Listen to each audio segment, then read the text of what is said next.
Hey there, Mr. Thayer from the Syracuse Academy of Science and Citizenship, back with another lesson. Today we are solving problems about time, day 2. Okay. Yesterday we looked at solving problems on a number line in accordance with time. We were looking for, I believe Beth went to a dance class. We tried to figure out how long it took her to get to dance class, so we plotted that on a number line. Today we're going to do something similar to that, but instead of it coming out even, we're going to look at the tick marks that are in between for the clock. We're going to show you how to use the number line to solve that problem, and then we're going to plot those again on an analog clock, okay? So two things. We're going to use a digital clock reading to start.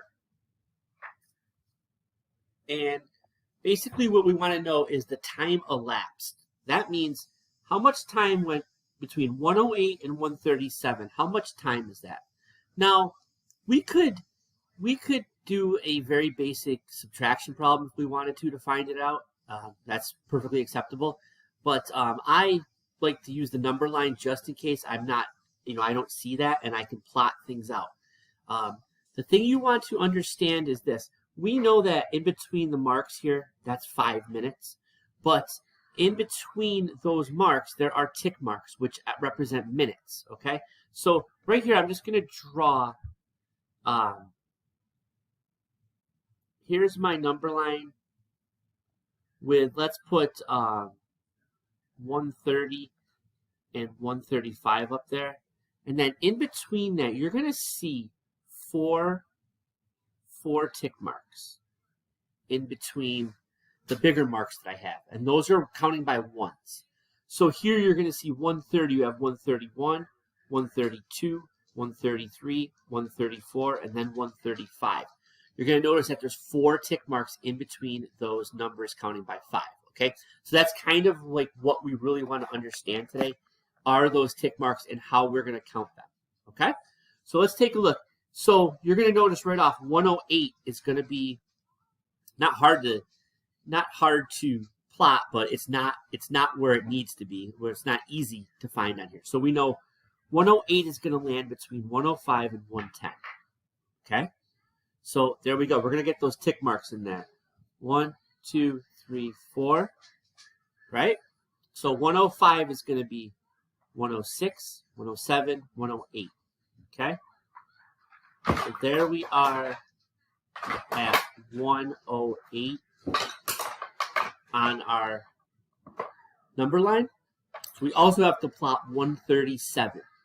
So let's come down here, 137. There's 135, and then there's 140. So it's got to be in this right here. So let's put those tick marks.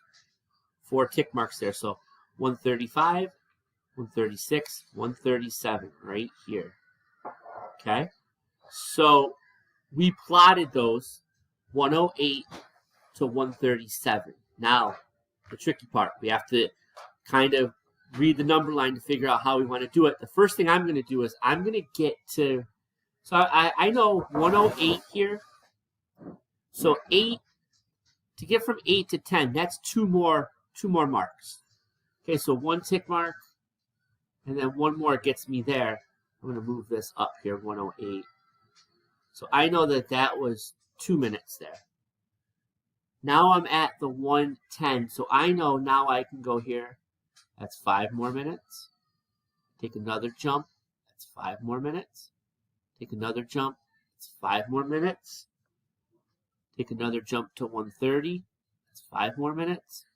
Take another jump to, let me move this up here too. Take 5 more minutes. I'm at 135. There's my tick marks again. 36, 37. So I know here I have 2 more minutes here.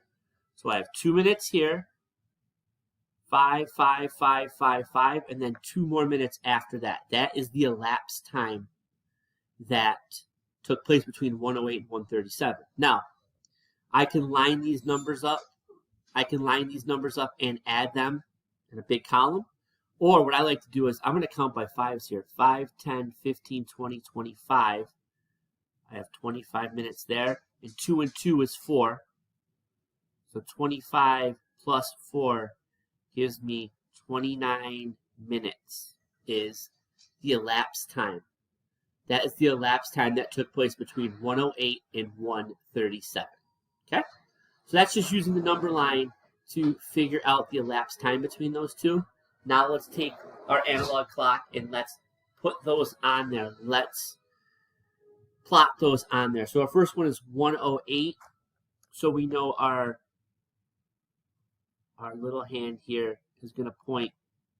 I should come down here to the middle. That would be probably a little bit better. So our little hand, boy, I'm struggling here. That's okay. Our little hand is going to point at the 1. So we have to figure out where 8 is on the clock. So we know we got 0, 5, and 10. So we know this is 5, and this is 10. Same thing kind of here.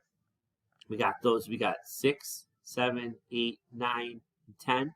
So we know that that big hand is going to point right there at that third tick mark to give us 108. Okay? Kind of the tick marks are going to be in there too. Because remember, we're counting by 5s. You're going to see the tick marks here on the clock. I just didn't draw them in. Okay? But the tick marks are there. So that represents, it's messy, but it represents 108 on the clock there. All right? So let's turn our attentions to 137. So same thing, that shorthand. Let's do our hands here. The shorthand, which is the hour hand, it's going to be, I'm going to put it kind of in between 1 and 2 o'clock. Okay? That's easy enough. And then 37. So we know, let's count. We got 5, 10, 15, 20, 25, 30, 35, 40. So we know it's going to be between 35 and 40. And we got to get to, remember we got 4 tick marks here, 36, 37, 38, 39. So we know we have to get to 37. So 36, 37. So there's our tick mark there. And our big hand would point, or our minute hand would point right to 137. Okay? You can see the elapsed time here. You can see how the big hand moved all the way from 108 to 137. All right? It's kind of a messy lesson, but it's still got the job done. Understanding the importance of counting by 5, and then understanding that there's tick marks of 4 in between our minutes or to add to our time is really important. We'll keep practicing that. Head over to the exit ticket and knock it out of the park. See you guys later.